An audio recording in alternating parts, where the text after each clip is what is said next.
ये बात है रामायण काल की, जिसमें माता कैकेयी द्वारा प्रभु राम के लिए राजा दशरथ से 14 वर्ष का वनवास मांगना कहाँ तक उचित था। इसका सरल सा उत्तर है कि आप कई और कथाओं के द्वारा ये समझ चुके हैं कि रावण के द्वारा जो अत्याचार साधु संतों और जनता पर हो रहा था, उसका दमन करने के लिए ही उनका इस पृथ्वी पर जन्म हुआ था।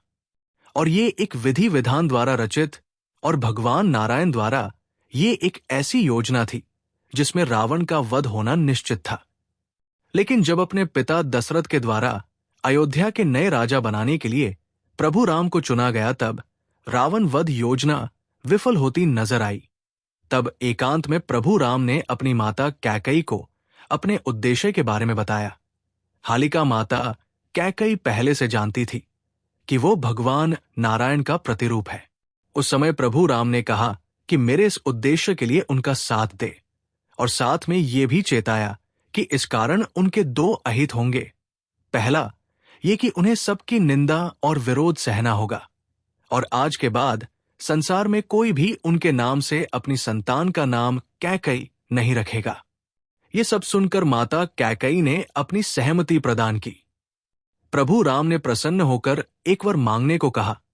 तब माता कैकेयी ने यह कहा कि अगले जन्म में वो पुत्र रूप में भगवान राम को अपने गर्भ से जन्म देना चाहती है।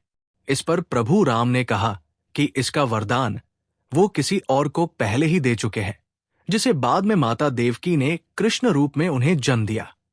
लेकिन फिर उन्होंने कहा कि वो माता देवकी से जन्म लेने के बाद अपना बचपन उनके साथ रहेंगे और उनकी गोद में खेलेंगे। और बाद में माता कैकेयी यशोदा के नाम से प्रसिद्ध हुई।